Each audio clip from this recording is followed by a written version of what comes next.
Assalamualaikum warahmatullahi wabarakatuh. Hai, gimana kabarnya? Alhamdulillah ya, kita bisa ketemu lagi di pembelajaran komputer semester 2 ya. Oke, masih sama ibu ya. Masih sedikit tajam foto. Oke, kali ini kita belajar komputernya membahas tentang perkembangan komputer. Ada yang tahu sebelumnya perkembangan komputer itu seperti gimana? Oke, kita bahas ya. Di perkembangan komputer ini kita akan membahas yang pertama yaitu sejarah perkembangan komputer, dan yang kedua yaitu dampak teknologi komputer.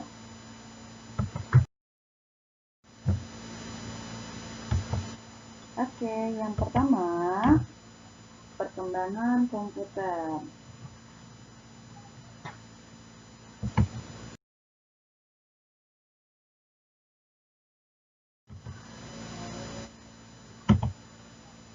Ada yang tahu nggak sih komputer yang pertama itu seperti apa?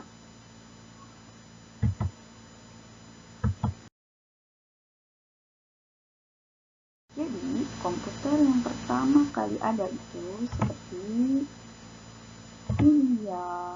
Nah, ini adalah komputer yang pertama ya. Jadi sangat besar banget. Ini benar-benar nggak bisa dibawa kemana-mana, nggak kayak sekarang ya. Kecil bisa dipakai kemana-mana. Ini bisa sampai satu ruangan penuh ya.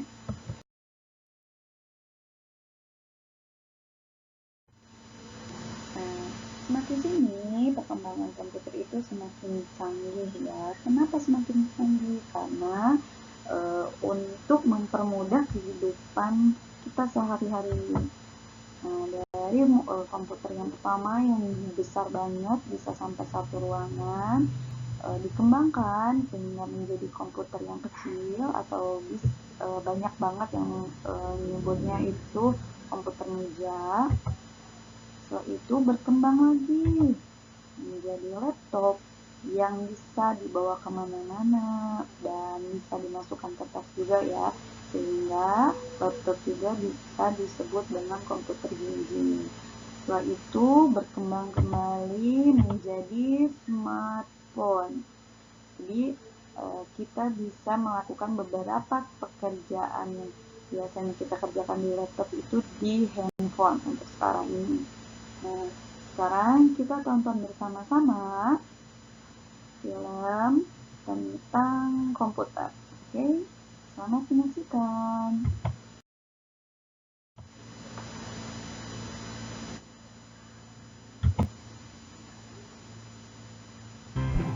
Komputer merupakan sebuah teknologi yang hampir digunakan dalam segala bidang pekerjaan.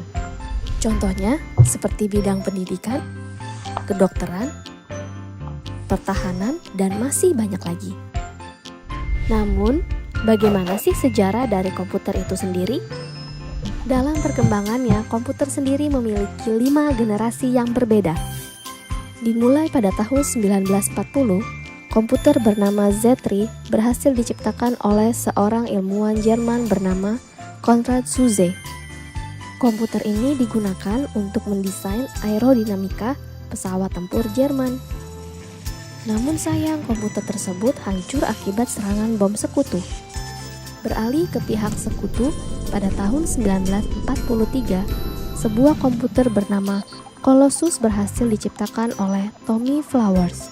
Komputer besar ini dapat meretas strategi perang Jerman hanya dalam hitungan jam. Colossus juga dipercaya telah membawa kemenangan sekutu pada Perang Dunia Kedua oleh sejumlah ilmuwan.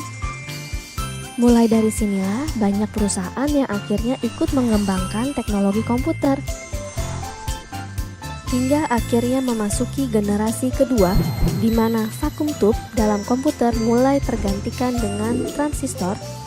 Komputer pertama yang menggunakan teknologi transistor ini bernama Univac Clark, yang difungsikan untuk simulasi hidrodinamika senjata nuklir.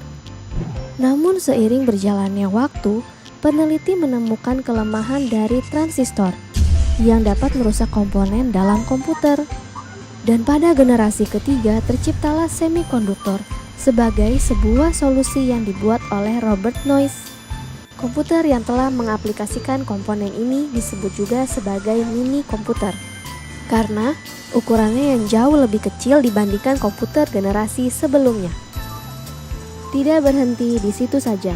Pada generasi keempat, ilmuwan terus mengembangkan komputer hingga terciptalah sebuah komponen yang bernama Very Large Scale Integration atau VLSI yang di dalamnya terdapat ratusan transistor. Komponen tersebut digunakan pada komputer sehingga membuat komputer lebih mudah diproduksi karena tidak melibatkan banyak komponen.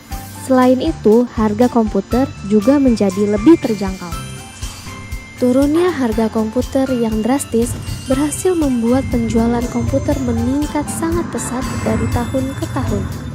Hingga akhirnya pada tahun 1983, majalah Time menobatkan komputer sebagai sebuah hal yang paling berpengaruh pada masa itu. Memasuki generasi kelima, perkembangan komputer masih terus berlanjut.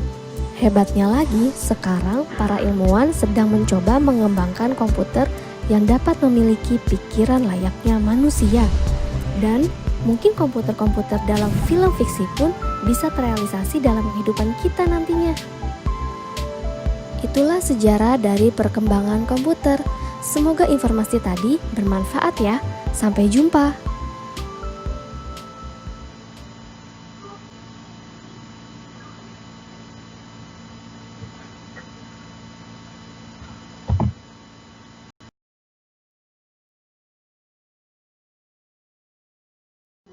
Itu dia videonya, gimana menarik kan perkembangan komputer dari awal sampai sekarang ini. Oke, tugas kali ini kalian isi absen di Google Form dan baca buku paket halaman 76 ya. Dibaca buku paket halaman 76-nya, dipahami ya, bukan hanya dibaca saja tapi dipahami. Dari 76 kalian baca. Oke, terima kasih.